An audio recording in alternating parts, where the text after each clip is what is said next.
Yes, good morning, guys. Good morning, everyone. Welcome to the last lecture of Basic Concepts. आज का ये last lecture रहने वाला है. इसमें अपना कुछ जो थ्योरी वाला पार्ट बचा है वो हम लोग कंप्लीट कर लेंगे, पूरा का पूरा खत्म कर देंगे. ठीक है. अब ये जो थ्योरी वाला पार्ट है ना, इसमें सिर्फ एक कॉन्सेप्ट है जो एग्जाम पर्सपेक्टिव से काम का है. तो वो एक कॉन्सेप्ट हम लोग आज डिस्कस कर लेंगे, मतलब डिस्कस सारा करेंगे, बट जो थ्योरी क्वेश्चन आ सकता है वो एक कॉन्सेप्ट पे आएगा. और जैसे ही ये चैप्टर खत्म हो जाएगा, तो अब इस बार से हम लोग क्या कर रहे हैं, एक मैं आपको वीडियो दूंगा जिसका टाइटल रहेगा exam POV, point of view. Exam point of view से ये चैप्टर में क्या क्या पढ़ना है. तो आपके लेक्चर्स में जो लाइव वाले बच्चे हैं उनके साथ में ही कर लूंगा मैं यहाँ पे, और जो रिकॉर्डेड वाले बच्चे हैं आपके लेक्चर के अंदर आपको एक और वीडियो मिल जाएगा, 4-5-10 मिनट का जितना भी टाइम का होता है. उसमें हम एग्जाम पीओवी डिस्कस कर लेंगे कि भैया एग्जाम पॉइंट ऑफ व्यू से ये चैप्टर का कितना रेलेवेंस है. ठीक है. ओके. सो हमारी यहां तक की पॉइंट्स हो गई थी कवर. अब चलते हैं एसएससी के मीनिंग पे. अब नॉर्मली हम लोग क्या बोलते हैं, हम लोग बोलते हैं टैक्स पेयर. अभी तक हम लोग बोलते थे टैक्स पेयर, कि भैया टैक्स पेयर मतलब जो आदमी टैक्स पे करने वाला है, टैक्स पे करने वाला है, उसका असेसमेंट हो रहा है, उसका प्रीवियस ईयर देखना है, असेसमेंट ईयर देखना है, उसकी इनकम. अभी तक हम ये वर्ड यूज करते थे टैक्स पेयर. ये टैक्स पेयर जो वर्ड है ये नॉर्मल आम जनता यूज करती है. इसका स्पेसिफिक नाम है असेसी. इसका स्पेसिफिक नाम है असेसी. ठीक है. अब असेसी का अगर आप जनरल डेफिनेशन देखोगे तो ये है, assessee means any person by whom any tax और other sum of money is payable under income tax act. Income tax act में अगर आपको कोई टैक्स पे करना है या कोई अदर सम पे करना है, अदर सम में क्या क्या आ जाएगा लिख लीजिए प्लीज. अदर सम में आ जाएगा इंटरेस्ट, लेट फीस, पेनल्टी, और आगे आएगा एक्सेट्रा. मतलब इन्होंने कुछ और नाम से कोई चीज निकाली तो वो भी अदर सम ऑफ मनी में आ जाएगा. तो असेसी का मतलब क्या है, कोई भी इंसान, कोई भी पर्सन, इंसान नहीं, मैं गलती से इंसान बोल देता हूं, पर्सन. पर्सन कौन सा, जो अपन ने पर्सन की डेफिनेशन में देख रखा है, जिसको टैक्स पे करना है या फिर कोई अदर सम ऑफ मनी पे करना है अंडर इनकम टैक्स एक्ट. मेरे को अगर जीएसटी पे करना है, मेरे को अगर जीएसटी पे करना है तो मैं असेसी नहीं हूं. इनकम टैक्स एक्ट में असेसी आप कब बनोगे, जब आपको इनकम टैक्स एक्ट में कोई टैक्स पे करना है या अदर सम ऑफ मनी पे करना है. अदर सम ऑफ मनी में क्या आ गया, इंटरेस्ट आ गया, लेट फीस आ गई, पेनल्टी आ गई. ठीक है. अब बहुत से बार क्या होता है कि आपको रिटर्न भरना पड़ता एक स्पेसिफिक लिमिट के ऊपर. अगर आपकी इनकम बेसिक एग्जम्पशन लिमिट के ऊपर जा रही है, अगर आपकी इनकम बेसिक एग्जम्पशन लिमिट के ऊपर जा रही है तो आपको रिटर्न भरना कंपलसरी है. ठीक है. अब मैंने आपको बता रखा है कि 87 का रिबेट मिलता है. अब मान लो प्रणव चांडक, मेरी इनकम 12 लाख है, 10 लाख है, 11 लाख है, 11 लाख है. ठीक है. मैं न्यू टैक्स रिजिम में हूं, 11 लाख की इनकम है, न्यू टैक्स रिजिम में हूं, तो क्या कोई टैक्स लगने वाला है? 11 लाख पे तो रिबेट मिल जाएगा मेरे को. 11 लाख पे मेरे को 87 का रिबेट मिल जाएगा, टैक्स पेबल 0 होगा. ठीक है. टैक्स पेबल है क्या? नहीं है, टैक्स पेबल नहीं है, बट मेरे को रिटर्न फाइल करना कंपलसरी है. क्यों? क्योंकि मेरी इनकम बेसिक एग्जम्पशन लिमिट से ज्यादा है. या आगे रिटर्न ऑफ इनकम में और डिटेल में आएगा. मैंने आपको क्या बोला, मेरी इनकम है 11 लाख. ठीक है. सिर्फ सुनो, लिखने की जरूरत नहीं है. जो बच्चे लिख रहे अपने पेन्स रोक दो, क्योंकि ये चीजें आगे चल के हम डिस्कस करने वाले बहुत ज्यादा डिटेल में. ठीक है. मेरी इनकम है 11 लाख. 11 लाख पे टैक्स पेबल 0 आता है by virtue of rebate under section 87 है, क्योंकि मेरे को 87 का रिबेट मिल जाएगा, मेरा टैक्स पेबल वुड बी 0. ठीक है. बट एक सेक्शन है 139 रिटर्न ऑफ इनकम का, वो कहता है कि अगर आपकी इनकम बेसिक एग्जम्पशन लिमिट के ऊपर है तो रिटर्न फाइल करना कंपलसरी है. ठीक है. और अगर आपने रिटर्न फाइल नहीं करा तो आपको लेट फी लगेगा. ठीक है. अब मेरे को टैक्स पेबल नहीं है, बट क्योंकि मेरे को रिटर्न फाइल करना था और मैंने फाइल नहीं करा तो मेरे को लगेगा लेट फी. अब कोई टैक्स पेबल था क्या? नहीं, बट लेट फी भरना था ना मेरे को इनकम टैक्स एक्ट में. हाँ, तो मैं असेसी हो जाऊंगा, मैं असेसी हो जाऊंगा. क्लियर है? हाँ. तो असेसी मींस एनी पर्सन जिसको टैक्स पेबल है और any other sum of money, income tax में कुछ पैसा भरना है। इनकम टैक्स एक्ट के तहत अगर आपको गवर्नमेंट को कोई पैसा देना है तो आप असेसी के डेफिनेशन में आ गए। ठीक है, हाँ, इस डेफिनेशन को लिख लेना, नॉट फॉर एग्जाम, मतलब ये थ्योरी क्वेश्चन में नहीं आ सकता, एमसीक्यू वगैरह बन सकता है। अब ये मैंने कुछ हैंड रिटन नोट्स लिख दिए, इसको आप एक बार कॉपी डाउन कर लीजिए प्लीज।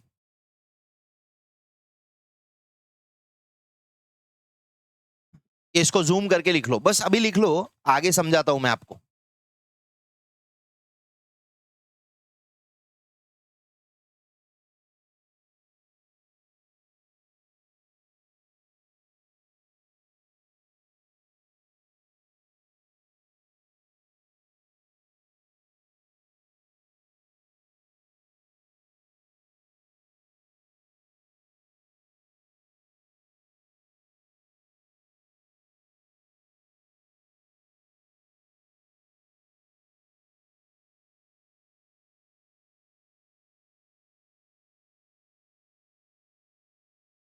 ठीक है, हाँ, तो असेसी की डेफिनेशन में ऐसा दे रखा है, ये एक इंक्लूसिव डेफिनेशन है, मतलब जहां पे मीनिंग दे रखा है और साथ में ये भी बता रखा है कि इसमें क्या क्या इंक्लूड होता है।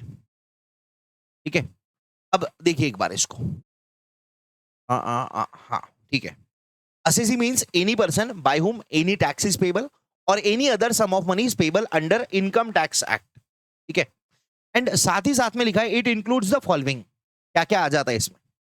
इसमें पहला लिखा है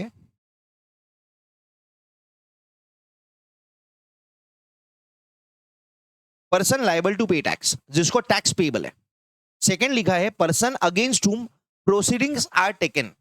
थर्ड लिखा है डीम्ड असेसी और चौथा लिखा है असेसी इन डिफॉल्ट। ये चारों चीजों को मैंने यहां पे हैंड रिटन में लिख दिया है। ये चारों चीजों को एक बार आप देख लीजिए साथ में। ये चार चीजें हैं, person liable to pay tax, मतलब जिसको टैक्स पेबल है, जिसको टैक्स पे करना है। Person against whom proceedings are taken, proceedings मतलब होता है लीगल एक्शन, जिसके अगेंस्ट कोई लीगल एक्शन लिया गया है या फिर नोटिस भेजा गया है या जिस पे कोई केस चल रहा है। ठीक है, अब ये प्रोसीडिंग्स क्या होता है उसकी बात अपन आगे डिटेल में और करेंगे। डीम्ड असेसी और चौथा है असेसी इन डिफॉल्ट, जिसने कुछ फॉल्ट कर रखा है। ये चार केसेस में आप असेसी बन सकते हो। ठीक है, अब ये चारों केसेस को मैंने यहां पे हिंदी में लिख दिया है। टैक्स पेबल, टैक्स में सिर्फ टैक्स नहीं आता, याद रखना, ये जो टैक्स का अमाउंट है ना, इसमें सिर्फ टैक्स नहीं आता, इसमें आ जाता है any other sum of money भी। टैक्स में सिर्फ टैक्स नहीं आता, any other sum of money भी आ जाता है इसमें। ठीक है, अब ये मैंने इसे आपको लिखने बोला है और मैं आपको बुक से पहले वर्ड बाय वर्ड नहीं पढ़ा रहा हूं, रीजन इसका थ्योरी नहीं आएगा, ये समझना जरूरी है, इस पे एमसीक्यूज आ सकता है। ठीक है ना, इसका थ्योरी क्वेश्चन नहीं बनता है। ठीक है, असेसी मतलब कोई भी ऐसा पर्सन, एनी पर्सन जिसको टैक्स पेबल है। अब इनकम टैक्स अगर पे करना है, आप पैसा कमा रहे हो, आपको इनकम टैक्स पे करना है, या आपने कोई गलती करी है, आपको पेनल्टी पे करनी है, आपने कोई चीज करना था इनकम टैक्स के हिसाब से, वो लेट करी है तो लेट फीस लगेगी। इंटरेस्ट लग सकता है, इंटरेस्ट लगता है सेक्शन 234 में लगता है, वो आगे अपन पढ़ने वाले हैं। तो अगर आपको कोई टैक्स पेबल है, टैक्स में सिर्फ टैक्स नहीं आ गया, any other sum of money भी आ गया, टैक्स में सिर्फ टैक्स नहीं आया, any other sum of money भी आया। ठीक है, वो अगर आपको पेबल है तो आप असेसी हो भैया। अब क्या कंपलसरी ऐसा है कि टैक्स पेबल रहा तो 100% आप पे केस चालू होगा, डिपार्टमेंट आप पे एक्शन लेगा, इनकम टैक्स डिपार्टमेंट आप पे एक्शन लेगा? नहीं। एक कॉन्सेप्ट आता है सेल्फ असेसमेंट का, इनकम टैक्स में एक सेल्फ असेसमेंट का कॉन्सेप्ट आता है, जहां पे बोलते हैं हर पर्सन को बोला गया है कि भैया तू अपनी इनकम को खुद से सेल्फ असेस कर, तू अपनी इनकम निकाल, कितनी इनकम आई है, ये इनकम का टैक्स के डिडक्शंस है जो मिलते हैं, ये टैक्स रेट्स है, तू अपनी इनकम निकाल, इस पे टैक्स कैलकुलेट कर और हमको खुद से भर दे, खुद से भर दो। ठीक है, अगर सेल्फ असेसमेंट ओके हो गया तो कोई मेरे को नोटिस वोटिस नहीं आएगा, और नोटिस वैसे भी 0.3% लोगों को आता है। ये 3 भी मैंने बहुत ऑप्टिमिस्टिक फिगर बोल दिया, 0.1% लोगों को, सबको नोटिस नहीं आता। अगर आपने जो रिटर्न भरा है आपने जो इनकम टैक्स रिटर्न भरा है उसके अंदर डिपार्टमेंट को लगा, असेसिंग ऑफिसर को लगा कि भैया दया दाल में कुछ काला है, तभी नोटिस आएगा, नहीं तो नोटिस नहीं आएगा। आपने जो ये सेल्फ असेसमेंट करके आईटीआर भरा है ना, इसको एक्सेप्ट कर लिया जाएगा अगर उनको दाल में कुछ काला नहीं दिख रहा, क्योंकि इतने सारे लोग टैक्स पे करते हैं। तो क्या सबकी स्क्रूटिनी करेंगे, सबका चेकिंग करेंगे? नहीं, कंप्यूटराइज चेकिंग होता है और बात खत्म है। ठीक है, ये आगे अपन डिटेल में पढ़ने वाले। ओके, हाँ, प्रोसीडिंग्स आपके अगेंस्ट चालू हुई हो या नहीं भी हुई हो, बट आपको टैक्स पेएबल है, टैक्स में any other sum of money आ गया तो आप असेसी हो। टैक्स पेएबल है प्रोसीडिंग्स के साथ या बिना प्रोसीडिंग्स के, प्रोसीडिंग और नो प्रोसीडिंग कोई फर्क नहीं पड़ता, टैक्स पेएबल है ना तो असेसी बन गया बंदा, बंदा असेसी बन गया। ठीक है, सेकंड, डिपार्टमेंट ने आपके अगेंस्ट कोई प्रोसीडिंग्स चालू करी है, कोई लीगल एक्शन लिया है, आपको नोटिस भेजा है, आपके अगेंस्ट कोई केस चल रहा है। ठीक है, अब हो सकता है उस केस में आप जीत जाओ, अगर केस में आप जीत गए तो कोई टैक्स भरना नहीं आएगा, केस में आप हार गए तो आपको टैक्स पेएबल आएगा। अब टैक्स भरना नहीं भरना इससे फर्क नहीं पड़ता, आप पे प्रोसीडिंग स्टार्ट हो गया ना, आपके अगेंस्ट प्रोसीडिंग स्टार्ट हो गया ना इनकम टैक्स डिपार्टमेंट द्वारा, हाँ, तो आप असेसी बन गए।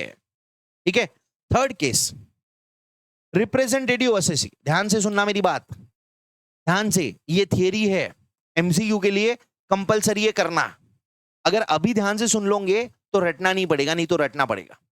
Third case, representative assessee. आपको अगर याद होगा तो मैंने क्लास में बताया था, मतलब पहले लेक्चर्स में बताया था कि अगर पप्पा ने एक साल भर पूरा पैसा कमाया और बाद में पप्पा स्वर्ग लोक पधार गए और पप्पा का सब कुछ आपके पास आ गया, तो अब टैक्स किसको भरना पड़ेगा? आपको भरना पड़ेगा, लीगल रिप्रेजेंटेटिव को भरना पड़ेगा।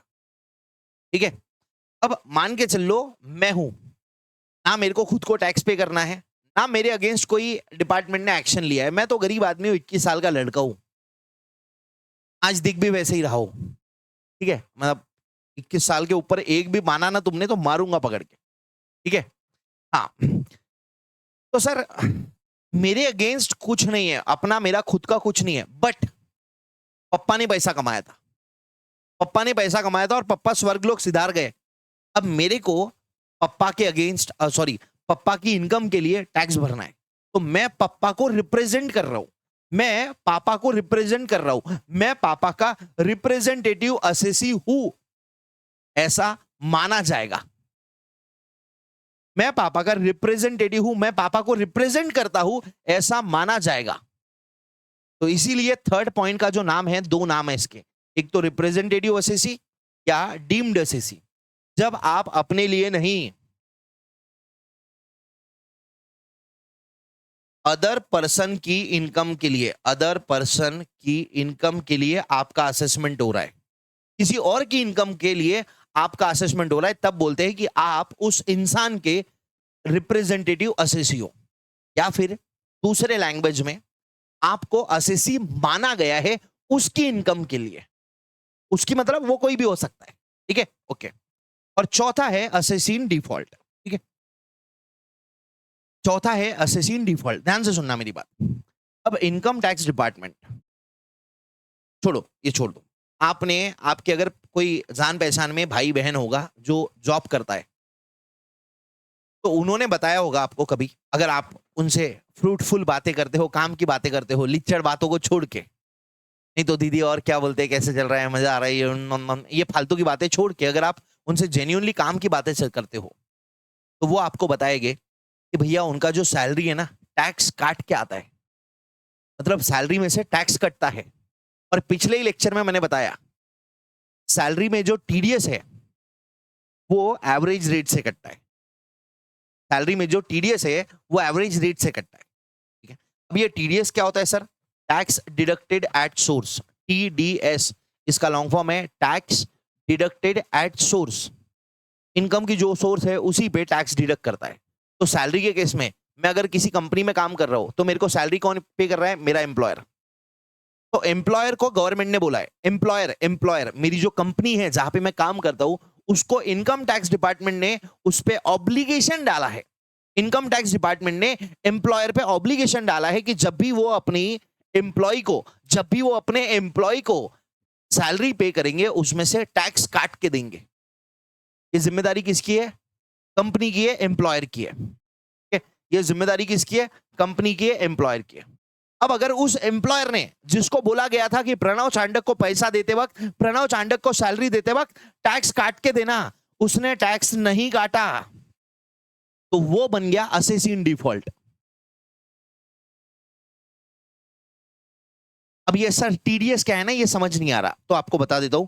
ये जो प्रोविजन है ना, ये सेक्शन 201 में है और इसको आगे हम डिटेल में टीडीएस चैप्टर में पढ़ने वाले हैं। मैं आपको बस एक ऊपर का बेसिक इंफॉर्मेशन दे रहा हूं।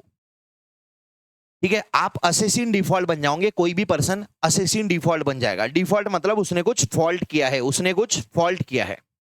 क्या फॉल्ट किया है सर? टैक्स नहीं पे करा, ये फॉल्ट किया है? नहीं, यहां पे सिर्फ 3 चीजें आ रही है, 1, 2 और 3। ये 3 चीजें में ही आप असेसिन डिफॉल्ट बनते हो। पहला क्या है? टैक्स पेयर को, सॉरी माफ करना, पर्सन को, अभी आप बड़े हो गए ना, तो अब असेसी पर्सन ऐसा बोलना पड़ेगा। किसी पर्सन पे इनकम टैक्स डिपार्टमेंट ने ऑब्लिगेशन डाला था, उसको जिम्मेदारी दी थी कि भैया जब भी तू किसी को इनकम देगा टैक्स काट के देना।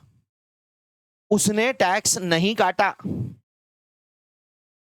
तो वो असेसिन डिफॉल्ट हो गया। उसने फॉल्ट किया है, उसने गलती करी है। क्या फॉल्ट किया है? टैक्स नहीं काटा। जिसकी जिम्मेदारी उसको दी गई थी टैक्स काट के देना सैलरी, उसने नहीं काटा।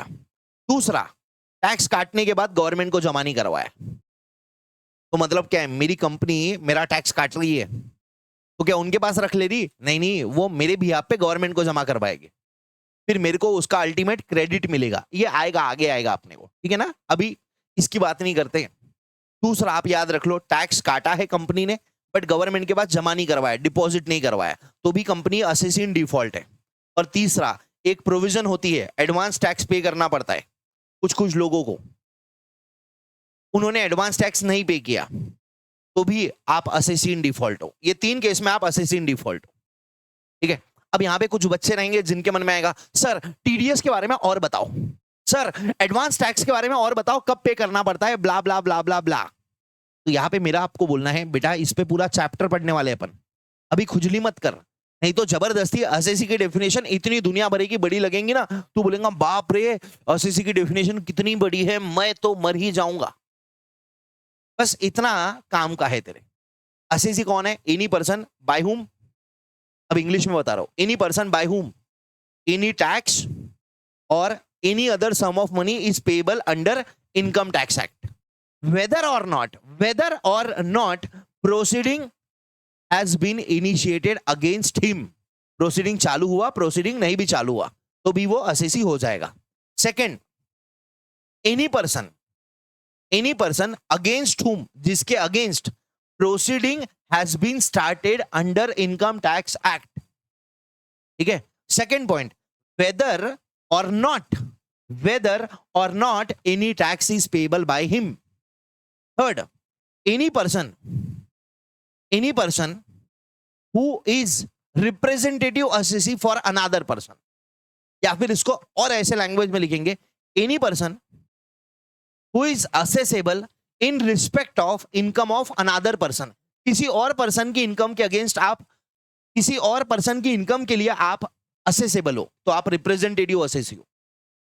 और फोर्थ, असेसिन डिफॉल्ट, इंग्लिश में any person who has not deducted tax at source, any person who has not deducted tax at source.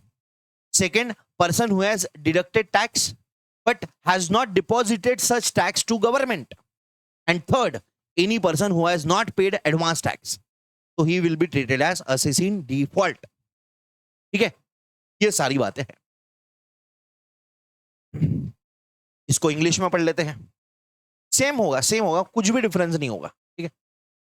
Every person by whom tax or other sum of money is payable, whether or not any proceeding has been started against him। यही बताया था मैंने आपको। Second, person against whom proceedings are taken, any person in respect of whom any proceeding is taken under the act, मतलब income tax act। Even if no tax interest और penalties payable, मतलब tax interest penalty payable हो नहीं हो कोई फर्क नहीं पड़ता। अब यहाँ पे ये पॉइंट आता है कि प्रोसीडिंग काय के लिए हो सकती है, मेरे अगेंस्ट जो एक्शन ले रहा है डिपार्टमेंट वो काय के लिए होगा, मेरी इनकम या लॉस को असेस करने के लिए, डिटरमाइन करने के लिए। सर इनकम को डिटरमाइन करना ठीक है, लॉस के लिए क्यों? अरे भैया क्योंकि एक चैप्टर है set of and carry forward of losses, वहां आपको समझ में आ जाएगा। ठीक है, अभी के लिए छोड़ दो। Assessment of income of another person जिसके लिए मैं असेसेबल हूं। अब मेरे इनकम के लिए डिपार्टमेंट ने एक्शन नहीं लिया, मेरी पप्पा के इनकम के लिए, क्योंकि पप्पा के इनकम के अगेंस्ट मैं एक्सेसिबल था, मेरे पे टैक्स की जिम्मेदारी थी। और थर्ड, रिफंड ड्यू टू हिम और टू सच अदर पर्सन, मेरे को रिफंड मिलने वाला है। अब मैं क्या बोल रहा हूं कि मेरे को 11 लाख रुपए का रिफंड मिलने वाला है। ठीक है, डिपार्टमेंट के हिसाब से 2 लाख का रिफंड होना चाहिए। अब इस पे हम लड़ रहे हैं, मैं बोल रहा हूं 11 लाख, असेसिंग ऑफिसर बोल रहा है 2 लाख। हमारा चल रहा है, एक्शन चल रहा है, नोटिस आया, केस वेस खेल रहे हैं हम, नोटिस खेल रहे हैं। अब यहां पे रिफंड मिलने वाला है। सर रिफंड कब मिलता? आया क्या मन में सवाल? रिफंड रिफंड कब मिलता है? मिलता है जब मैं ज्यादा टैक्स पे कर देता हूं। कोई आदमी ज्यादा टैक्स क्यों पे करेगा? बराबर ना, ऐसा मन में आ रहा होगा आपको। तो जब मेरा ज्यादा टैक्स कट गया है तो मैं रिफंड क्लेम करता हूं। अगेन कहां पे आएगा डिटेल में? टीडीएस चैप्टर में आएगा। और ये जो सेक्शन है ना, ये पूरा का पूरा, ये जो नीचे वाली चीजें है, ये वाला पॉइंट रिफंड का, ये सारा का सारा आपको टीडीएस में ही क्लैरिटी आएगा। अभी तब तक के लिए आप बस सुन लो, रिफंड मिलता है, हाँ मिलता है। अभी आपको पता होगा कि गवर्नमेंट ने लोगों के रिफंड रोक के रखे हैं, इनकम टैक्स रिफंड। ठीक है, मेरे को एक बार 4.5 लाख रुपए का रिफंड आया था, बाप रे। अभी जैसे हमने अल्ट्राटेक सीमेंट्स को हम ट्रेनिंग देते हैं, यूकेएससी अल्ट्राटेक जो सीमेंट्स है ना, अल्ट्राटेक सीमेंट, उनको हम ट्रेनिंग देते हैं। तो उनसे अगर हमको कोई पैसा आ रहा है, हमारी उनकी जो फीस है वो है फीस फॉर प्रोफेशनल सर्विसेज, इसको प्रोफेशनल फीस बोलते हैं। ठीक है, तो अल्ट्राटेक नॉलेज सर्विस सेंटर हमको पीसीए को कितना दे रहा है? समझ लीजिए 20 लाख रुपए हमारी फीस है, तो वो हमको पूरा 20 लाख नहीं देता, वो हमको पूरा 20 लाख नहीं देते, वो हमको 10% टैक्स काट के देते हैं अल्ट्राटेक वाले। तो मेरे को मिलता कितना है पीसीए को? 18 लाख रुपए। और अल्ट्राटेक वाले क्या करते हैं? 2 लाख का जो टैक्स काटा है ना उन्होंने, ये टैक्स वो गवर्नमेंट को जमा करवाते हैं, 2 लाख रुपए, जिसका बाद में ऑब्वियसली मैं क्रेडिट ले सकता हूं। ऐसा नहीं है कि भैया चले गया पैसा, मैं जब अपना रिटर्न भरूंगा ना तब उसका क्रेडिट लूंगा। अब मान के लो मैंने पीसीए का रिटर्न भरा और उसके अंदर टैक्स पेबल आया, कितना आया? 1,50,000। कितना आया? 1.5 लाख रुपए। कभी ऐसा हो जाए तो मजा आ जाए जीवन में, टैक्स पेबल है पीसीए का 1.5 लाख, और मेरा ऑलरेडी 2 लाख रुपए कट के गवर्नमेंट के पास जा चुका था। मेरे को पे करना कितना है? 1,50,000, और लेस मेरे को ऑलरेडी मेरा टैक्स कट के गवर्नमेंट के पास जमा हो गया 2 लाख रुपए का। तो मैंने ज्यादा दे दिया, मेरे को देना कितना था? 1.5 लाख, बट गवर्नमेंट के पास मेरा 2 लाख जा चुका है ऑलरेडी। सर कहा गया?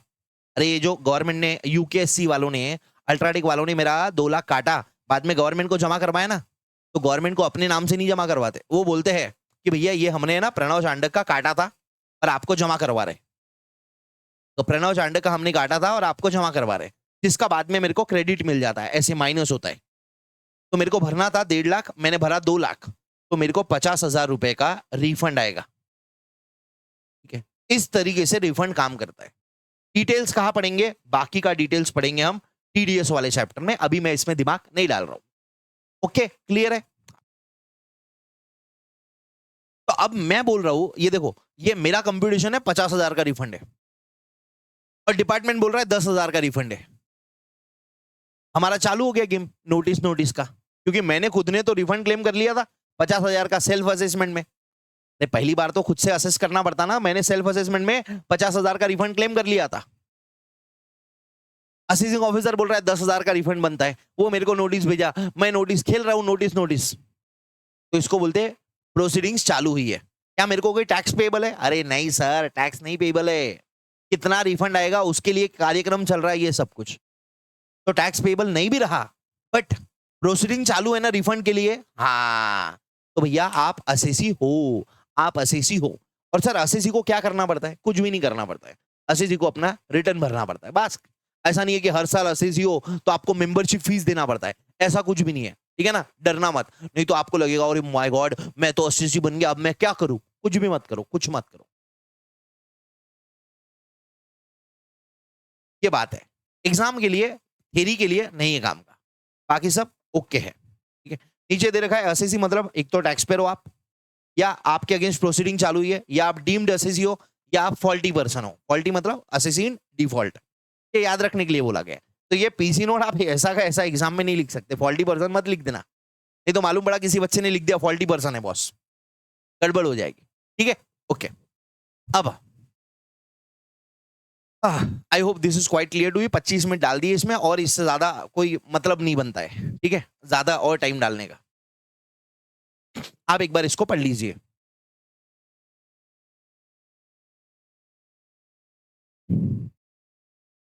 अभी अगर कभी आपको ऐसा लग रहा होगा ना कि यार पूरा है ना ये रिफंड विफंड का धुंधला धुंधला लग रहा है, समझ नहीं आ रहा है, तो चिंता मत करिए, जब आगे अपन टीडीएस पढ़ेंगे ना तब पूरा क्लियर हो जाएगा।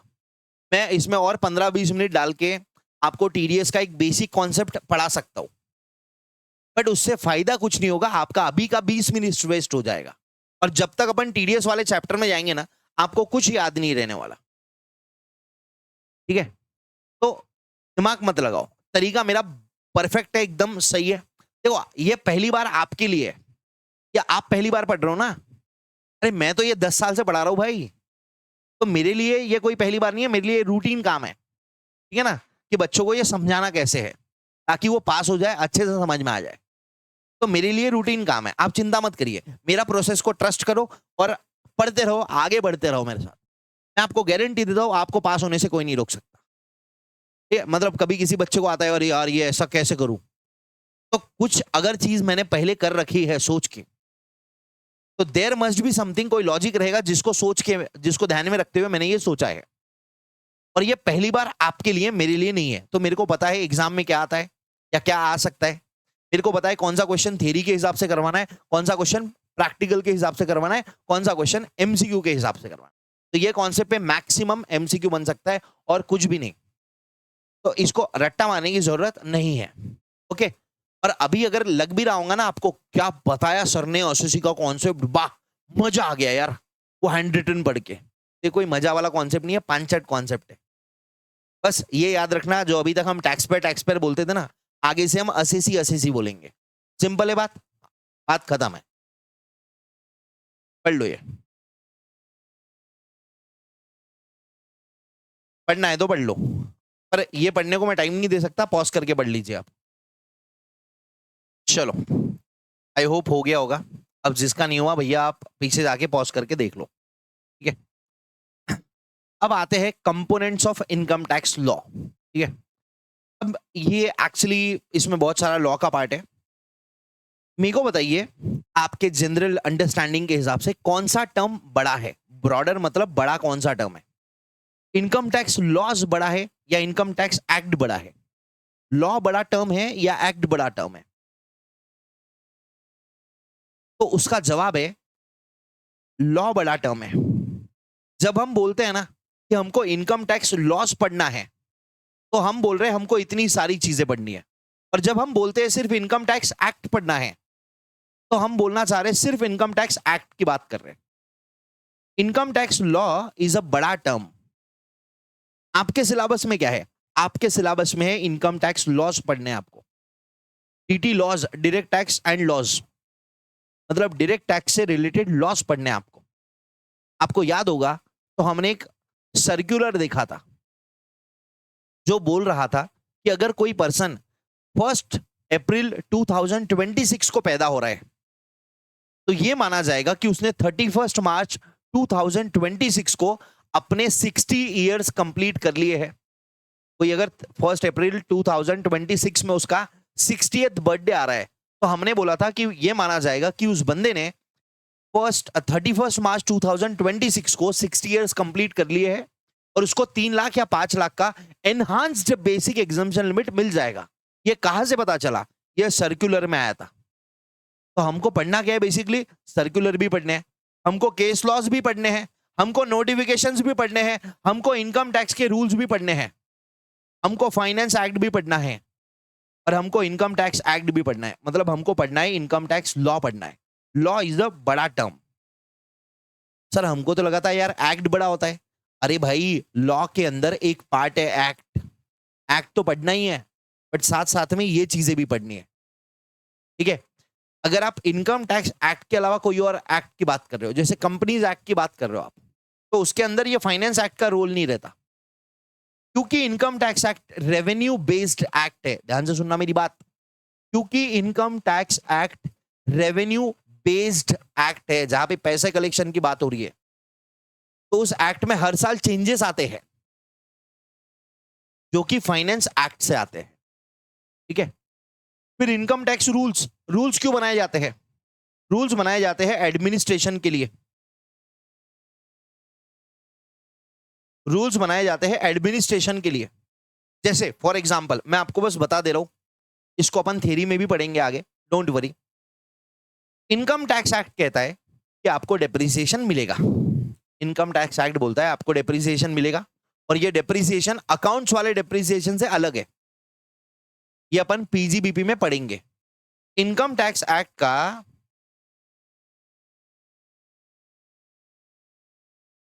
सेक्शन 32 कहता है कि भैया आपको डेप्रिसिएशन मिलेगा। ठीक है, बट क्या रेट से मिलेगा ये रूल 5 में बता रखा है। क्या रेट से मिलेगा ये बता रखा है रूल 5 में। तो सिर्फ डेप्रिसिएशन मिलेगा ये बोलने से काम थोड़ी चलेगा। तो डेप्रिसिएशन कैसे मिलेगा, क्या रेट से मिलेगा, वो रूल्स में दे रखा है। मतलब एक्ट बना के काम नहीं हो जाएगा। एक्ट को चलाना कैसे है, एक्ट को एडमिनिस्टर कैसे करना है, एक्ट को यूज कैसे करना है, इसके लिए हमको रूल्स भी पढ़ने पड़ते हैं। फिर कुछ कुछ नोटिफिकेशंस आते हैं, गवर्नमेंट डालती है, सेंट्रल गवर्नमेंट, सीबीडीटी डालता है, तो वो नोटिफिकेशंस भी रहते हैं। फिर कुछ क्लैरिफिकेशंस के लिए सर्कुलर्स इशू किए जाते हैं। फिर कभी कभी अगर कोई चीज यहां से क्लियर नहीं हुई है तो असेसी, अभी असेसी वर्ड यूज करूंगा, टैक्स पेयर नहीं, असेसी बोल रहा है कि मेरी इनकम अमुक ढमुक है, XYZ है। डिपार्टमेंट अलग बोल रहा है, डिपार्टमेंट अलग बोल रहा है, असेसी अलग बोल रहा है, और लॉ, ये जो लॉ है पूरा, ये क्लियर नहीं है। फिर क्या होगा? लड़ाई करेंगे। मैंने असेसिंग ऑफिसर को धोया पकड़ के, या धपाधप मारा, या धपाधप असेसिंग ऑफिसर को मारा। क्यों? क्योंकि मेरे हिसाब से अलग चीज है और असेसिंग ऑफिसर के हिसाब से अलग चीज है। तो भैया दोनों में डिस्प्यूट है, तो क्या करेंगे? फिर कोर्ट के पास जाएंगे, क्योंकि हर एक चीज पे लॉ बनाना पॉसिबल नहीं है। अगर हम हर एक चीज पे लॉ बना भी लेते हैं ना, तो लोग इतने चालाक है, लोग इतने चालू है कि वो कुछ ना कुछ तरीका निकाल लेंगे स्कैम करने का। और फिर जब इनकम टैक्स डिपार्टमेंट को दिखेगा स्कैम हो रहा है, तो वो पकड़ेंगे। हम बोलेंगे देखो लॉ में कहीं दिया ही नहीं है। फिर कोर्ट में केस जाएगा और कोर्ट जजमेंट देगा। उस कोर्ट के जजमेंट को बोलते हैं केस लॉ। कोर्ट के जजमेंट को कहते हैं केस लॉ। तो केस लॉ भी एक इनकम टैक्स लॉ का पार्ट है। ठीक है, जैसे इनकम टैक्स एक्ट में एक बहुत फेमस केस है, Manjula J Shah versus CIT, commissioner of income tax का। मंजू दीदी कहते हैं हम, कैपिटल गेन्स में पढ़ेंगे, तो उससे हमको बहुत सारी चीजें समझ में आती है। तो इनकम टैक्स लॉ इतना सारा पढ़ना है अपन। अभी मैंने आपको कॉन्सेप्ट बता दिया कि भैया लॉ बड़ा है कि एक्ट बड़ा है, तो बड़ा है लॉ। तो इनकम टैक्स लॉ के क्या क्या कंपोनेंट्स हैं? पहला है इनकम टैक्स एक्ट, दूसरा है फाइनेंस एक्ट, तीसरा है इनकम टैक्स रूल्स, चौथे हैं इनकम टैक्स के नोटिफिकेशंस, पांचवे है सर्कुलर्स, छठवा है केस लॉ, और एक और आता है रूल्स ऑफ इंटरप्रिटेशन। एक और आता है इसमें रूल्स ऑफ इंटरप्रिटेशन। अगर कभी ऐसा हो जाता है कि इनकम टैक्स एक्ट का एक चीज दूसरे चीज के साथ कॉन्ट्राडिक्ट करता है, तो उसको इंटरप्रेट कैसा किया जाए, उसके लिए हम रूल्स ऑफ इंटरप्रिटेशन पे जाते हैं। तो ये इनकम इंटरप्रिटेशन के रूल्स तो खैर इतना इंपॉर्टेंट नहीं है। पहले, बहुत टाइम पहले, जब मैं सीए फाइनल में था, तब हमको एक चैप्टर हुआ करता था पूरा का पूरा, ये रूल्स ऑफ इंटरप्रिटेशन, लॉ को इंटरप्रेट कैसे करना है। बट अभी खैर सिलेबस से उसको हटा दिया गया है, और अभी तो खैर सीए फाइनल में लॉ ही नहीं है। सीएमए के अंदर है, सीएस के अंदर तो है, बट सीए फाइनल के अंदर तो नहीं है। तो खैर ठीक है, ये रूल्स ऑफ इंटरप्रिटेशन ये इतना कुछ ज्यादा कवरेज नहीं है अपने बुक में, इसलिए मैंने इसको ज्यादा फोकस नहीं करा है। ठीक है, तो ये चीजें आपके कंपोनेंट्स ऑफ लॉ में आएगा। ठीक है, ये चीजें आपके कंपोनेंट्स ऑफ लॉ में आएगा, ये सारे कंपोनेंट्स है। ठीक है, एक बार आप इसको कॉपी डाउन कर लीजिए।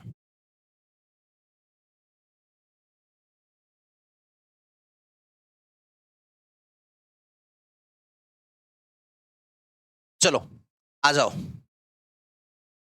Components of income tax law. ठीक है, अगेन इसको लिख लो, NFE ओनली MCQs, सिर्फ MCQ के काम का है ये। ठीक है, सबसे पहले लिखा है इनकम टैक्स एक्ट 1961। अगले साल अगर आप ये पढ़ोगे तो यहां पे चेंज हो जाएगा, 2025 आ जाएगा। अभी सिर्फ जो 2026 में एग्जाम होने वाली है उसके लिए ये है इनकम टैक्स एक्ट 1961। ठीक है, अब ये इनकम टैक्स एक्ट 1961 कब आया था? ये आया था 1 अप्रैल 1962 को। सर एक्ट के नाम में लिखा है 61, पर आया था 62 को। क्यों? अरे वो पीवाई एवाई का लफड़ा, अगर 61 का पीवाई है तो 62 3 एवाई होगा ना, उसके लिए ये आया था 1 अप्रैल 1963 को। ठीक है, इस एक्ट में 298 सेक्शंस है और 14 स्केड्यूल्स है। स्केड्यूल्स मतलब पार्ट पार्ट होते हैं, जैसे चैप्टर 6A है वो एक स्केड्यूल में आ जाएगा, ऐसे चैप्टर्स है बहुत सारे। ठीक है, आप ज्यादा दिमाग मत लगाओ। अब ये बोला 298 सेक्शंस है, बट हकीकत में लगभग 800 सेक्शंस और सब सेक्शंस मिला के 800 बन जाते हैं, क्लॉजेस वगैरह सब पकड़ लो तो हर सेक्शन में सब सेक्शंस है, क्लॉजेस है, सब क्लॉजेस है। जैसे सेक्शन 4 है, अब वो तो एक बड़ा सेक्शन है, बट आगे चल के हम जब रेसिडेंशियल स्टेटस पढ़ेंगे तब मैं आपको बताऊंगा कि भैया उसमें सब सेक्शंस भी है। 6(1) कैपिटल ए है, 6(1) है, 6(6) है, तो हर सेक्शन के सब सेक्शंस होते हैं। मतलब जरूरी नहीं है, सेक्शन में सब सेक्शन हो सकते हैं, में लिखा है। क्लॉजेस हो सकते हैं, क्लॉज का सब क्लॉज भी हो सकता है, मतलब सेक्शन के नीचे सब सेक्शन का clause A, clause B, clause C, या सेक्शन के clauses, clause A, clause B, clause C. ठीक है, तो हमेशा ये वाला जो पार्ट है ना, ये वाला, ये लॉ का पार्ट है एक्चुअल में, कि क्लॉज और सब सेक्शन में क्या डिफरेंस है। मैं इसको पढ़ा देता हूं आपको, बट बाद में पढ़ाता हूं। ठीक है, अभी पहले यहां पे आते हैं। अभी ऐसा समझते हैं कि ये है ही नहीं, अभी ऐसा समझो कि ये है ही नहीं, बाद में पढ़ाता हूं मैं इसको, चिंता मत करो। हर सेक्शन के, सॉरी, सेक्शन के अंदर सब सेक्शन हो सकते हैं, जरूरी नहीं है रहेगा ही। सेक्शन के अंदर सब सेक्शन रह सकते हैं, क्लॉजेस हो सकते हैं, सब क्लॉजेस हो सकते हैं। ठीक है, हाँ। फिर सेक्शन के अंदर दो चीजें और हो सकती है, एक हो सकता है प्रोविजो। कोई सेक्शन है उसके नीचे प्रोविजो है। प्रोविजो कैसे पता चलता है? ऐसे लिखा होता है, प्रोवाइडेड दैट। हम ये आगे पढ़ने वाले, प्रोविजोस हम आगे पढ़ने वाले, हम पढ़ने वाले, मैं आपको पढ़ाऊंगा प्रोविजो। क्यों? क्योंकि जो मेन सेक्शन है उसके एक्सेप्शंस देने के लिए प्रोविजो काम आता है। मतलब आपको अगर जनरल टर्म में बताऊं, ऑल मेन आर पीप, ये क्या है? सेक्शन है। अब मेरे को उसमें डालना है प्रणव चांडक बीप नहीं है, तो मैं नीचे डालूंगा provided that Pranav Chandak is not a beep. समझे? तो मैं कौन हूं? मैं एक्सेप्शन हूं।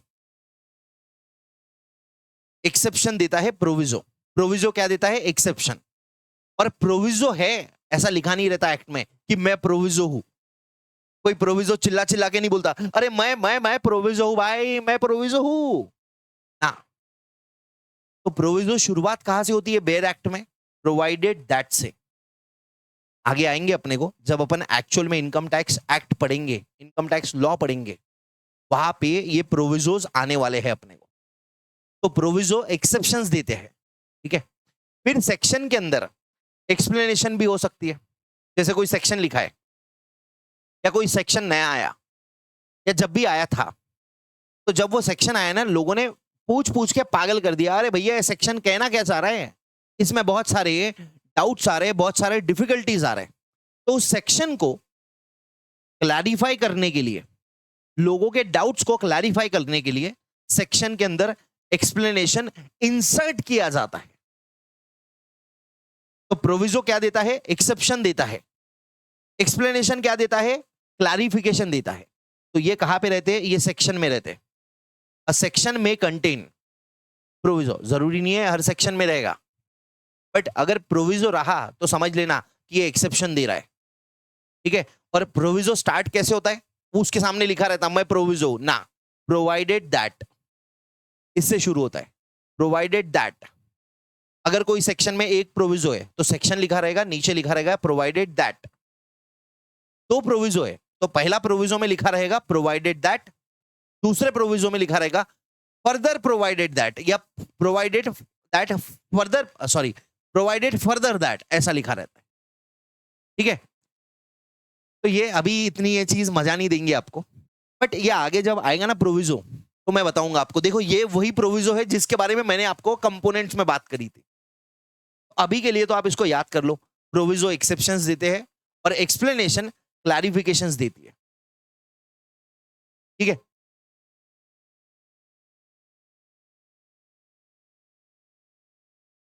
ठीक है, फिर मैंने बताया था ये इनकम टैक्स एक रेवेन्यू बेस्ड एक्ट है जहां पे गवर्नमेंट पैसा लेती है, तो इसके लिए हर साल अमेंडमेंट्स होती है। और अमेंडमेंट कैसे होती है? फाइनेंस एक्ट से होती है, फाइनेंस एक्ट से होती है। ये सारी बातें हैं, ठीक है। अब आ जाता फाइनेंस एक्ट अपन पढ़ेंगे, पर पहले जो अपन ने मिटाया था ना उसको पढ़ लेते हैं, ये वाला पॉइंट, क्योंकि बच्चों को अक्सर इसमें कंफ्यूजन होता है और लॉ में ये हिमांगी आपको पढ़ाएगी, बट एक बार बताना मेरा काम है कि दे रखा है। तो देखिए अभी क्या बताया कि सेक्शन के अंदर, ये जो सेक्शन है इसके दो चीजें हो सकती है। एक तो हो सकता है सब सेक्शन या क्लॉज हो सकता है। सब सेक्शन भी हो सकता है, क्लॉज भी हो सकता है। कर लेता हूं यार, सेक्शन है, सेक्शन में सब सेक्शन भी हो सकता है और क्लॉज भी हो सकता है। तो हमको पता कैसे चलेगा कि कोई सबसेक्शन है या क्लॉज है? फॉर एग्जाम्पल 5(1), 5(2) ऐसा लिखा है और लिखा है 2(1)(a), 2(1)(b), तो इसको रीड कैसे किया जाता है? इसको रीड किया जाता है 5(1), इसको रीड किया जाता है 5(2). अब ये सबसेक्शन है, क्लॉज है, अपन बाद में बात करेंगे। इसको रीड किया जाता है 2(1), सेक्शन 2(1)(a), ये 2(1)(b), ठीक है। अच्छा, ये चीज का एग्जाम से कोई लेना देना नहीं है, मैं आपको बस लॉ पढ़ना सिखा रहा हूं, ठीक है। अब सर ये सेक्शन सबसेक्शन है, अब ये तो हमको समझ में आ गया, मेन सेक्शन 5 है, तो 5 के बाद ये 1 सबसेक्शन है कि क्लॉज है? ये 2 सबसेक्शन है कि क्लॉज है? ये जो सेक्शन 2 है इसका 1A सबसेक्शन है या क्लॉज है? इसको कैसे पढ़ना?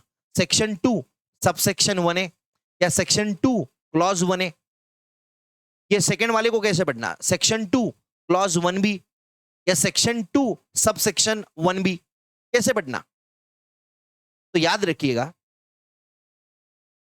अगर कोई चीज जैसे ये 1 और 2, सेक्शन 5 सबसेक्शन 1 सबसेक्शन 2, इसको तब बोला जाएगा जब दोनों एक में पे इंडिपेंडेंट, सॉरी, जब दोनों एक में से रिलेटेड है, जब दोनों एक में पे डिपेंडेंट है, दोनों सब सेक्शंस। अगर दो चीजें, दो सेक्शंस 1 और 2 दोनों एक पे डिपेंडेंट है, दोनों एक में पे रिलेटेड है, एंड जब तक आप सारे सब सेक्शंस नहीं समझ जाते तब तक आपको ये सेक्शन नहीं समझ सकता। जैसे फॉर एग्जांपल रेसिडेंशियल स्टेटस, एक पार्ट बता रहा है रेसिडेंट के बारे में, एक पार्ट बता रहा है नॉन रेसिडेंट के बारे में। अब जब तक मैं रेसिडेंट नॉन रेसिडेंट दोनों का समझ नहीं लेता तो मेरे को मेन सेक्शन समझ सकता है क्या? नहीं। तो उसको बोलेंगे ये सबसेक्शन है, ठीक है। और क्लॉजेस कब आते हैं? जब दो चीजें इंडिपेंडेंट होती है,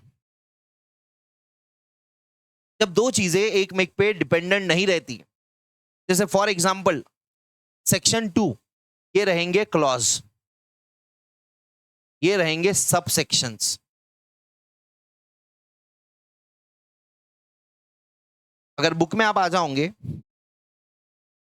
तो यहां मैंने आपको दे रखा है, देखो सेक्शन 2 क्लॉज 1A बताता है एग्रीकल्चरल इनकम के बारे में।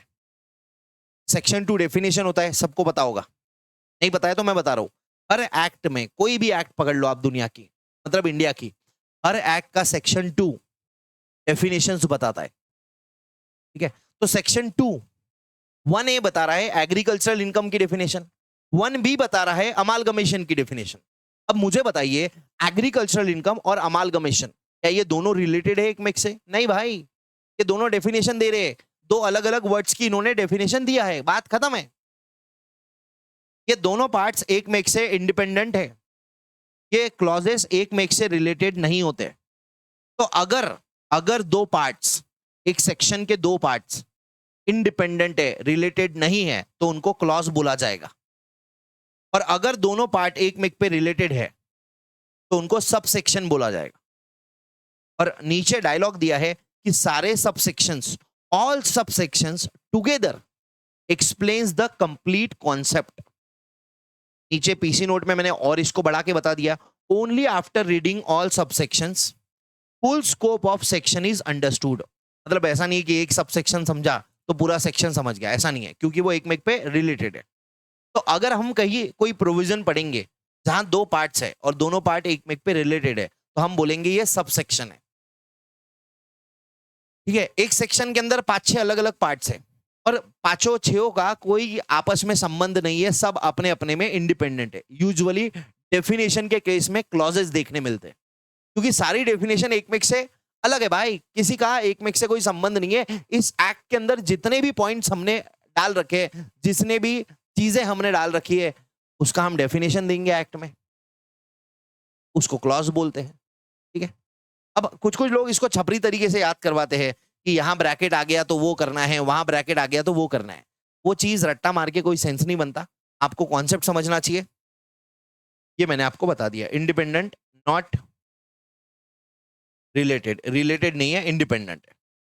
तो ये अपने को समझने में मदद करेगा।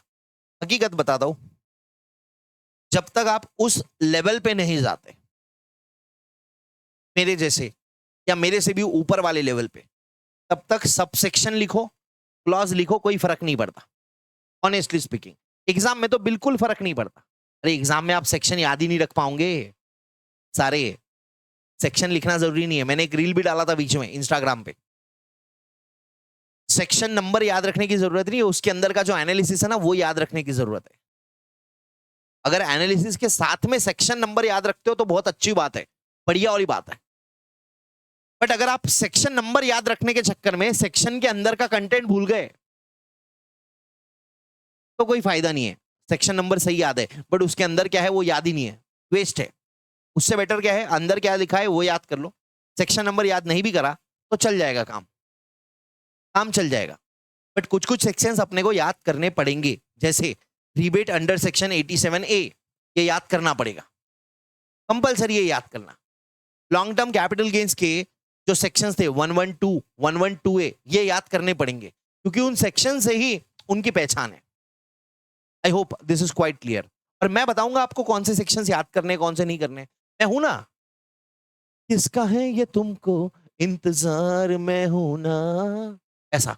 बहुत बड़ा फैन हूं मैं शाहरुख खान का, अलग लेवल का, अलग लेवल का, अलग लेवल का, अलग लेवल का, ऊपर ऊपर ऊपर ऊपर और ऊपर, ठीक है। दो लोग अपने को बहुत पसंद है, एक शाहरुख खान, दूसरा MS धोनी। तीसरा कोई आइडियल आएगा, आइडल आएगा ही नहीं, आइडियल बोल दिया मैंने, आइडल आएगा ही नहीं। अपन देखते नहीं किसी को, आप जवानी में देख लिया जितने देखने थे, अभी बुढ़ापा आ गया है, ठीक है। चलो, तो ये हो गई बात सेक्शन सब सेक्शन की। सर मेरे को है ना ये sub section, section sub section में ना वो क्लैरिटी नहीं आई है, हटा दो, कहीं नहीं कुछ, बस एक बार पढ़ाना है इसलिए पढ़ा रहा हूं। आगे वैसी जैसे जैसे अपन आगे इनकम टैक्स में पढ़ेंगे ना तो क्लियर हो जाएगा, आप इस पे फोकस मत करो। सेकंड, एनुअल फाइनेंस एक्ट हर साल आता है। पहले फाइनेंस बिल आता है, फिर बिल को अप्रूवल मिलता है, फिर उसमें एक्ट बनता है। तो अप्रूवल मिलने का प्रोसेस क्या है? ये जो बिल आता है ना, पहले पार्लियामेंट में प्रेजेंट किया जाता है, फिर पार्लियामेंट के अंदर जो दो हाउसेस है, लोकसभा राज्यसभा, उनका कंसेंट मिलता है। पहले लोकसभा का कंसेंट मिलता है, फिर राज्यसभा का कंसेंट मिलता है, और उसके बाद में ये प्रेसिडेंट के पास जाता है प्रेसिडेंट के कंसेंट के लिए। और जैसे ही प्रेसिडेंट का कंसेंट मिल गया, ये जो आपका फाइनेंस बिल है ये एक्ट बन जाता है। ठीक है? बिल के अंदर दो पार्ट्स होते हैं बजट की स्पीच में। पहले पार्ट में होता है part A, fiscal policies. Government बताती है कि इस साल हम एग्रीकल्चर में इतना खर्च करेंगे, इस साल हम एजुकेशन के लिए इतना करेंगे, इस साल हम रोड बनाने के लिए इतना खर्च करेंगे। ये फालतू की बात है, अपने कोई काम का नहीं है। पार्ट ए में देखता भी नहीं हूं, मैं देखता हूं पार्ट बी। मैं देखता हूं पार्ट बी। पार्ट बी में बताते हैं टैक्स के बारे में। पार्ट बी में बताते हैं टैक्स के बारे में। अपने को ये इंटरेस्ट देता है। कौन लाता है? फाइनेंस मिनिस्टर लाता है। Sir finance bill finance minister लाता है, बहुत इंपॉर्टेंट है सर एमसीक्यू के लिए। अबे गधे, मारूंगा पकड़ के। ये नहीं पूछते भाई, ये नहीं पूछते। ये बीकॉम में पूछते होंगे, आई डोंट नो, मैंने बीकॉम दिया ही नहीं था। ठीक है? फाइनेंस एक्ट क्या करता है? अमेंडमेंट लेके आता है, चेंजेस इनकम टैक्स एक्ट में, जीएसटी में, बाकी सारे टैक्स लॉज में। और ये जो फाइनेंस एक्ट का फर्स्ट शेड्यूल है, ये खैर ये वाला पार्ट काट दो, इसको कोई काम का नहीं है, ये उड़ा दो। ठीक है? ओके, ये हो गया फाइनेंस एक्ट के बाद। अब इनकम टैक्स रूल काय के लिए है? एक्ट आपने दे दिया, बट एक्ट में जो डिटेल्स चाहिए, प्रोसीजर्स चाहिए कि कैसे होगा। आपने बोल दिया डिप्रिसिएशन मिलेगा, अरे पर कैसे मिलेगा, क्या रेट पे मिलेगा, ये कौन बताएगा? तो ये बताते हैं rules, procedural details of the act. और ये रूल्स बनाए जाते हैं सीबीडीटी द्वारा। रूल्स कौन बनाती है? CBDT, central board of direct taxes, जो कि डायरेक्ट टैक्स का एडमिनिस्ट्रेशन देखती है। उसी के पास पावर है कि वो रूल्स बना सके। काय के लिए? For proper administration of the act, act को प्रॉपरली एडमिनिस्टर करने के लिए। फॉर एग्जाम्पल दे रखा है नीचे, सेक्शन 32 बताता है डिप्रिसिएशन मिलेगा, बट क्या रेट से मिलेगा ये रूल 5 में दे रखा है। तो रूल्स काय के लिए होते हैं? प्रॉपर एडमिनिस्ट्रेशन ऑफ एक्ट के लिए। प्रोसीजरल डिटेल्स रूल में दी जाती है। तो आपको दो चीजें याद रखनी है रूल से रिलेटेड, एक ये, एक दूसरा सीबीडीटी बनाती है, और तीसरा प्रॉपर एडमिनिस्ट्रेशन। ये तीन चीजें याद रखने की है, 1 2 3। सर हम कैसे याद रखेंगे कि इनकम टैक्स रूल सीबीडीटी बनाती है? 25 30 50 लेक्चर के बाद में, मतलब जब ये कोर्स हो जाएगा उसके बाद में आपके खून के अंदर है ना, उसमें लिखा हुआ रहेगा। आपको अलग से याद करने की जरूरत नहीं है, क्योंकि इतने सारे रूल्स अपने को पढ़ने हैं। मैं बताऊंगा ना चिल्ला चिल्ला के कि सीबीडीटी ने रूल लाया, सीबीडीटी ने रूल लाया, सीबीडीटी ने रूल लाया, आपको याद हो जाएगा। आप क्यों चिंता कर रहे हो? क्यों व्यर्थ चिंता करते हो? किससे डरते हो? कौन तुम्हें मार सकता है, कौन तुम्हें फेल करा सकता है जब प्रणव चांडक तुम्हारे साथ है? कोई नहीं करा सकता, चिंता की बात नहीं है। हाय, फिर नोटिफिकेशंस, जैसे अपना इंस्टीट्यूट नोटिफिकेशन लाता है ना, वैसे ही सेंट्रल गवर्नमेंट भी नोटिफिकेशन लाती है, प्लस सीबीडीटी भी नोटिफिकेशन लाती है। Central government as well as CBDT दोनों के पास पावर है कि वो नोटिफिकेशन इशू करेंगी। नोटिफिकेशन क्या रहता? आपके फोन में जो नोटिफिकेशन आता है वही नोटिफिकेशन होता है। क्या बोला मैंने? वाह, क्या बोला मैंने? आपके फोन में जो नोटिफिकेशन आता है वही नोटिफिकेशन होता है। पागल हो गए मास्टर? अरे भाई, आपके फोन में जो नोटिफिकेशन आता है कि व्हाट्सएप पे मैसेज आया, जैसे अभी मेरे को थोड़ी देर पहले मेरे दोस्त दीपू का मैसेज आया, मेरे को मेरे दोस्त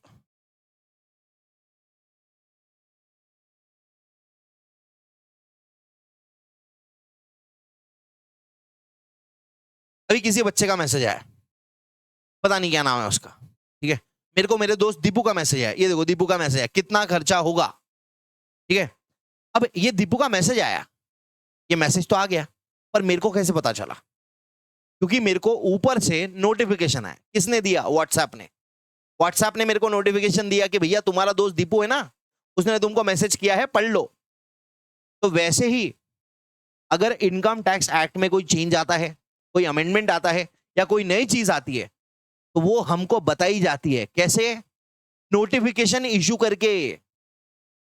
अरे भैया कोई टैक्स लॉ में चेंज हुआ, कोई अमेंडमेंट आया, आपको पता कैसे चलेगा? नोटिफिकेशन आया। अपन बोलते हैं कि इंस्टीट्यूट का नोटिफिकेशन आया कि भैया आपके एडमिट कार्ड रिलीज हो गए, आया ना नोटिफिकेशन, एडमिट कार्ड आपके आ गए।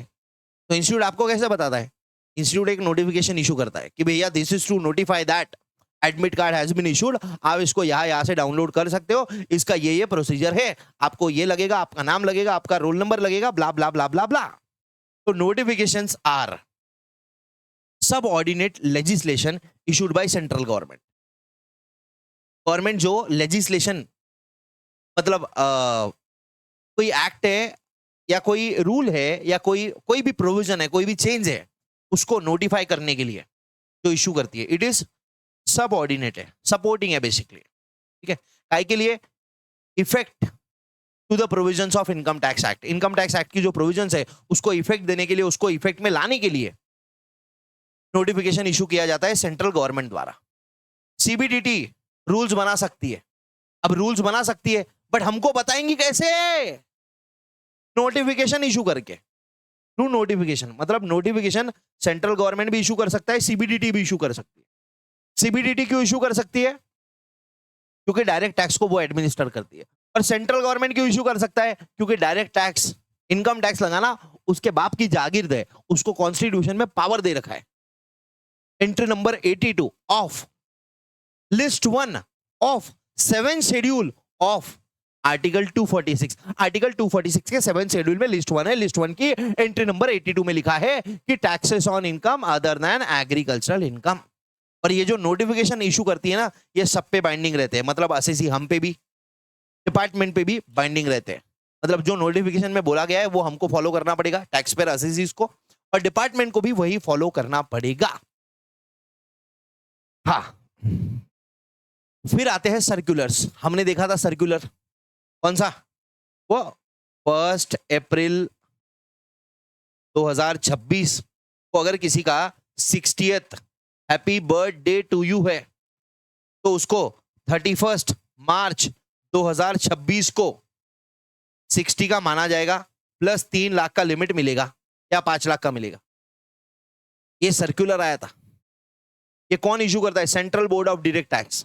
सर्कुलर के सामने लिखा रहता है सीबीडीटी सर्कुलर नंबर ब्ला ब्ला ब्ला ब्ला ब्ला, उसमें बाकी सारा प्रोविजन लिखा रहता है। तो सर्कुलर इशू करती है CBDT, central board of direct taxes. Central government कभी भी सर्कुलर इशू नहीं करता, सर्कुलर सिर्फ सीबीडीटी इशू करता है। काय के लिए? हमको डाउट था कि 1 अप्रैल को 60th बर्थडे कंप्लीट होगा कि पिछले दिन होगा, तो लोगों ने इस पे सवाल उठाए। तो उसके स्कोप और मीनिंग को क्लियर करने के लिए या कोई स्पेसिफिक प्रॉब्लम को रिजॉल्व करने के लिए सीबीडीटी सर्कुलर इशू करती है। और ये सर्कुलर्स पता है इनकम टैक्स ऑफिसर और असेसी के गाइडेंस के लिए होता है। ये इनकम टैक्स ऑफिसर और असेसी के गाइडेंस के लिए होता है कि भैया देखो, कोई आदमी अगर 1 अप्रैल 2026 को 60 इयर्स का हो रहा है, तो ये मानना कि वो 31 मार्च को ही 60 का हो गया और इसको 3 लाख का लेने देना, बेसिक एग्जम्पशन लिमिट। ठीक है, ये सीबीडीटी ने बोला। किसको बोला? इनकम टैक्स ऑफिसर्स को। ठीक है, याद रखिएगा ये जो सर्कुलर्स होते हैं ना, जैसे ऊपर अपन ने पढ़ा था नोटिफिकेशन सब पे बाइंडिंग होता है, पर ये जो सर्कुलर है ये सिर्फ डिपार्टमेंट पे बाइंडिंग होता है। ये सिर्फ इनकम टैक्स डिपार्टमेंट पे बाइंडिंग होता है, असेसी पे बाइंडिंग नहीं होता। सर्कुलर असेसी पे बाइंडिंग नहीं होता। मतलब सर्कुलर में कुछ लिखा है तो मैं असेसी उसके अगेंस्ट जाके दूसरा कुछ इंटरप्रिटेशन का रूल यूज करके अलग से अपनी इनकम कंप्यूट करके दे सकता हूं। फिर क्या होगा? वही होगा जो मंजूर खुदा होगा? नहीं, वही होगा जो मंजूर असेसिंग ऑफिसर होगा। क्योंकि कोई एक पर्टिकुलर पॉइंट है, समझ लो कोई पॉइंट है, कोई पॉइंट है, यहां पे पॉइंट है, ऊपर नहीं है, इस पे सर्कुलर आ रखा है, इस पे सीबीडीटी का सर्कुलर आ रखा है। अबे यार,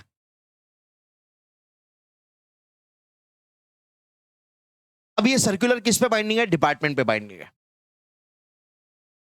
मेरे पे बाइंडिंग नहीं है। डिपार्टमेंट पे क्यों बाइंडिंग है इसका लॉजिक मैं बताता हूं आपको, 2 मिनट रुक जाओ। अब मैं इस सर्कुलर के अगेंस्ट जाके अपना असेसमेंट करना चाहता हूं, कर सकता हूं कि हाँ कर सकता हूं।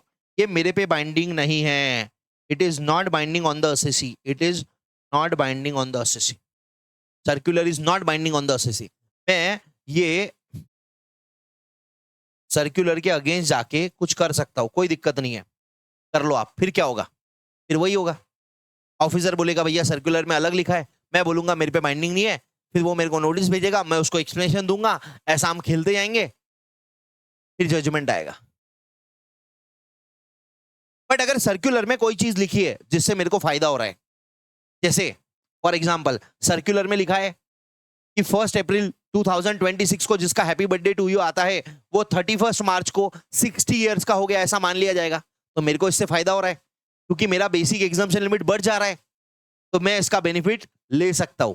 ऐसा नहीं है कि अगर आप उसका फॉलो नहीं कर रहे हो तो उसके बेनिफिट्स भी नहीं ले सकते हो, कोई दिक्कत नहीं है। ठीक है, याद रखिएगा सर्कुलर सिर्फ और सिर्फ डिपार्टमेंट, इनकम टैक्स डिपार्टमेंट पे बाइंडिंग होता है। ऐसा क्यों होता है मैं बताता हूं, अभी लॉजिक समझो, ऐसा क्यों होता है उसका लॉजिक समझो। बाप रे,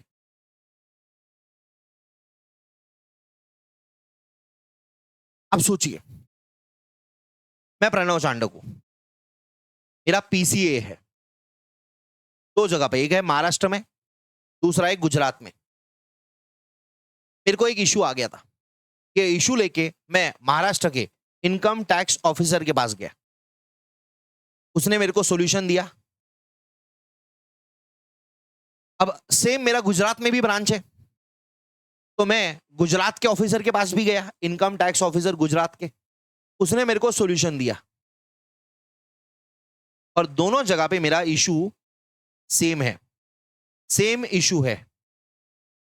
मतलब एक प्रॉब्लम है मेरे को, एक चीज है, एक प्रोविजन है इनकम टैक्स एक्ट का, एक सेक्शन है, मेरे को समझ नहीं आ रहा है। तो ये सेक्शन को लेके मैं बड़ा आदमी हूं बहुत, तो महाराष्ट्र में जो मेरा इनकम टैक्स ऑफिसर है उसके पास गया, गुजरात में भी एक है ऑफिसर उसके पास गया।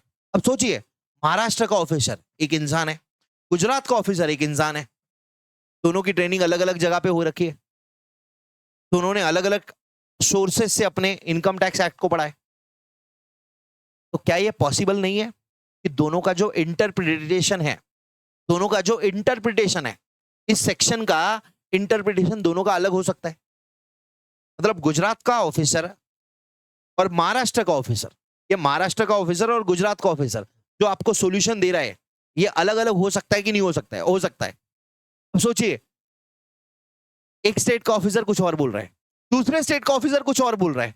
मैंने बोला भैया ये क्या लगा रखा है, सीपा है? ये कैसा सीपा है?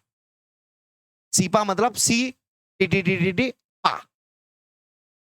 मैं हंसने लग गया, मतलब ये कैसा टैक्स सिस्टम है भाई, तुम्हारे ऑफिसर ही, मैंने मोदी को चिट्ठी लिख दिया, मतलब मोदी जी ऐसा कैसा टैक्स कमाओगे आप, ऐसा कैसा देश चला रहे हो, तुम्हारे 2 ऑफिसर अलग अलग बोल रहे, सीबीडीटी के चीफ को डाल दिया, मतलब ये झंडू बाम कैसा कर रहा है तू, तेरे 2 ऑफिसर अलग अलग बोल रहे हैं। ये तो वो बात हुई, एक घर के 2 ही भाई अलग अलग बात बता रहे। अरे भाई आप एक घर में रहते हो, आप एक डिपार्टमेंट के लिए काम कर रहे हो, मैंने अगर किसी सेक्शन से रिलेटेड आपको कोई डाउट पूछा तो जो सॉल्यूशन 1 है और सॉल्यूशन 2 है ये सेम होना चाहिए, बराबर है। But to be very honest ऐसा पॉसिबल नहीं है। क्यों? क्योंकि ये जो ऑफिसर है 1 और 2, ये दोनों ने अलग अलग जगह से अपनी ट्रेनिंग लिया है, इन्होंने अपने अपने सोर्सेज जो है अलग अलग जगहों से पढ़ रखे हैं। फिर अब क्या करें? हाँ भाई, इनकम टैक्स ऑफिसर मेरे कितने तो यूट्यूब वीडियोस पे पहले के, जब मैं थोड़ा जेनरिक कंटेंट बनाता था तब बहुत सारे लोग कहा है कि भैया मैं इनकम टैक्स ऑफिसर की एग्जाम के लिए प्रिपेयर कर रहा हूँ, तो अच्छा लगता है वैसे, तो पढ़ते हैं, किसी ने मेरे से पढ़ा है, किसी ने किसी और से पढ़ा है, तो हमारा पढ़ाने का तरीका अलग है, उसकी थॉट प्रोसेस अलग डेवलप हुई है, दोनों ने अलग अलग इंटरप्रिटेशन किया। मेरे वाले बंदे ने सही किया है, मेरा वाला बंदा हाईली कॉन्सेप्चुअली सोचता है। सर ऐसा मत करो, अरे भाई मैं आपको आगे डेवलप करा दूंगा, वो जो थॉट प्रोसेस है ना मैं डेवलप करवाऊंगा, चिंता मत करो। तो दोनों के सॉल्यूशन अलग अलग है। फिर क्या करना, बराबर है, इशू तो जेन्युइन है। तो सीबीडीटी क्या करती है ना, अपने जो इनकम टैक्स डिपार्टमेंट है उनके गाइडेंस के लिए सर्कुलर इशू करती है कि भैया अगर कोई आदमी 1 अप्रैल को पैदा हुआ तो उसने 31 मार्च को अपना साल कंप्लीट कर लिया, ऐसा मानने का। ये इनकम टैक्स ऑफिसर 1 को भी बताया, इनकम टैक्स ऑफिसर 2 को भी बताया। ये दोनों पे इस पे बाइंडिंग है, इसको फॉलो करना ही पड़ेगा। इस पे भी बाइंडिंग है, इसको फॉलो करना ही पड़ेगा। एसएससी पे मेरे पे बाइंडिंग है क्या? नहीं, बट अगर मेरा फायदा हो रहा है तो मैं उसको फॉलो कर सकता हूं। ये लिखा है यहां पे, इंग्लिश के अंदर है, ठीक है। और उसके बाद में लास्ट है केस लॉ। बस ये लेके ब्रेक देता हूं, चिंता मत करो। आई नो थ्योरी है, थोड़ा बोर हो रहा होगा, बट क्या करूं ना, मेरे घर का थोड़ी है कि जो मन में आया वो डाल दिया सिलेबस, पापा ने थोड़ी बनाया मेरे। Case law, judicial decision, court के डिसीजंस। अब क्या ये पॉसिबल है कि हर एक सिचुएशन पे आप लॉ बना लो? सर हाँ है ना, ठीक है, आप सारी सिचुएशन पे लॉ बनाना। लोग इतने चालू है ना ये कि वो नया निकालेंगे। कौन है? हम जैसे सीए लोग टैक्स प्लानिंग करते हैं, तो वो हर बार कोई ना कोई लॉ के अंदर गलती देखेंगे, उसका यूज करके अपने क्लाइंट का पैसा बचाएंगे। फिर ऑफिसर को समझ में आएगा, अरे बाप रे प्रणव जांडक चोर कहीं के। फिर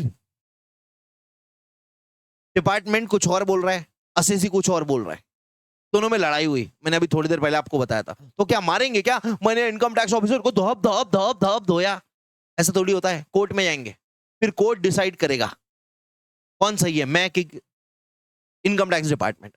और जो कोर्ट का डिसीजन है वो केस लॉ बन जाएगा, कोर्ट का डिसीजन है वो केस लॉ बन जाएगा, ठीक है। अब जुडिशियरी का प्रोसेस क्या है? अगर सुप्रीम कोर्ट का डिसीजन है, सुप्रीम कोर्ट सबका बाप है, सुप्रीम कोर्ट सबका बाप है, सुप्रीम कोर्ट का डिसीजन लॉ बन जाता है, पूरे इंडिया के लिए एप्लीकेबल होता है, ठीक है। और दूसरा होता है हाई कोर्ट का डिसीजन, ठीक है। मतलब सिंपल सी बात है, जो सबसे बड़ा है ना उसकी बात अपने छोटों पे चलती है। तो सुप्रीम कोर्ट ने अगर कोई डिसीजन दिया तो वो सबको, नीचे वालों को फॉलो करना पड़ेगा। High court, session court, civil court, district court, जो भी नाम है, ठीक है। यहाँ पे पर उन कोर्ट्स की बात नहीं हो रही, मैं आपको बस बता रहा हूं। हाई कोर्ट का जो डिसीजन है वो उसके नीचे वाले लोगों पे एप्लीकेबल होगा। हाई कोर्ट का डिसीजन सुप्रीम कोर्ट नहीं मानेगा, ठीक है ना। पप्पा, मेरे पप्पा कौन है? हाई कोर्ट है, और सबसे ऊपर सुप्रीम कोर्ट है।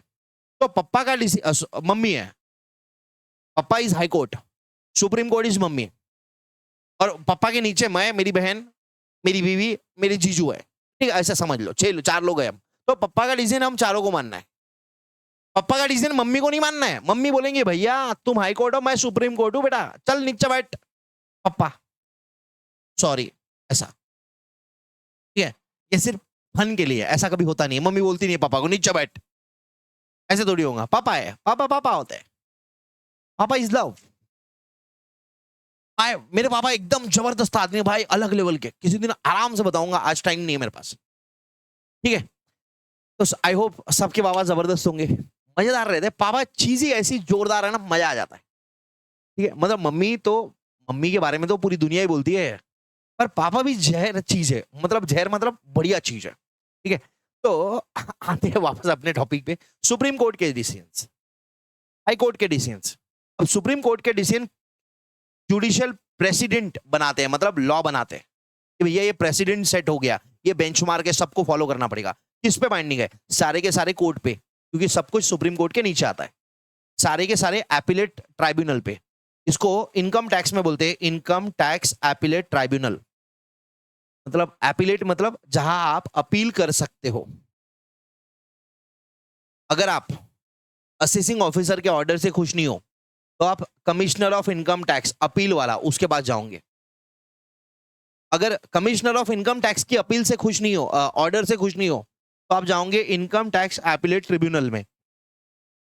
इनकम टैक्स एपिलेट ट्रिब्यूनल के ऑर्डर से आप खुश नहीं हो तो आप जाओगे हाई कोर्ट में, और फिर भी खुश नहीं हो तो आप सुप्रीम कोर्ट में अपील कर सकते हो, ठीक है।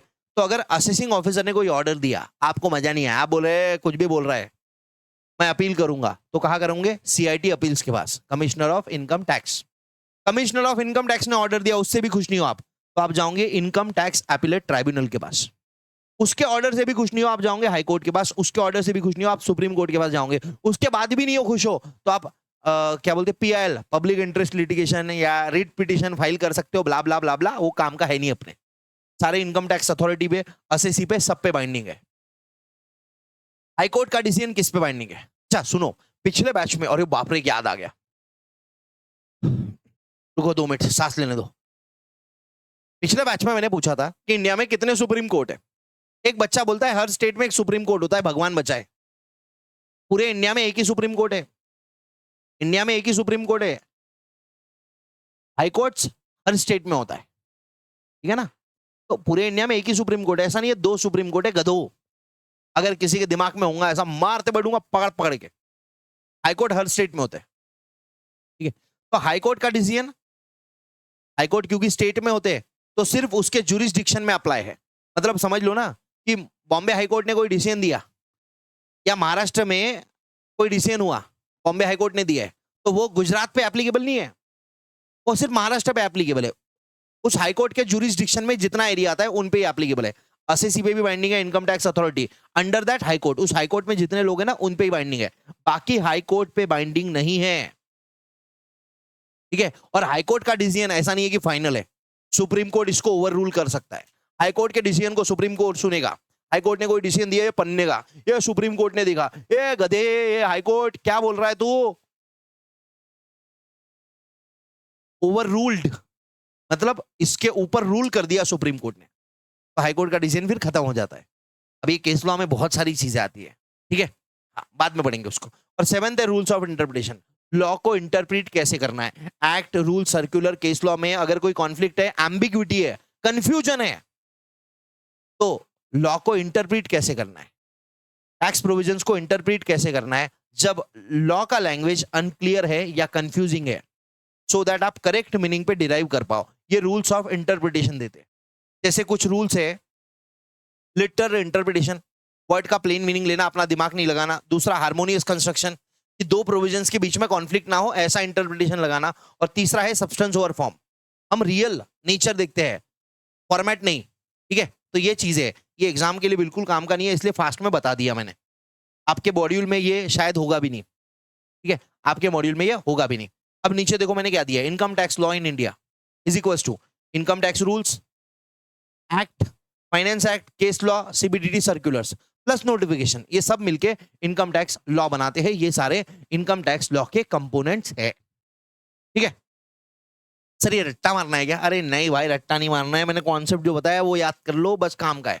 और ये याद नहीं भी करा ना तो आगे अपने आप हो जाएगा काम, ठीक है? एक बार इसको पढ़ लीजिएगा जो मैंने क्लास में करवाया, that's it, more than sufficient, ठीक है? चलिए मिलते हैं एक 10 मिनट के ब्रेक के बाद।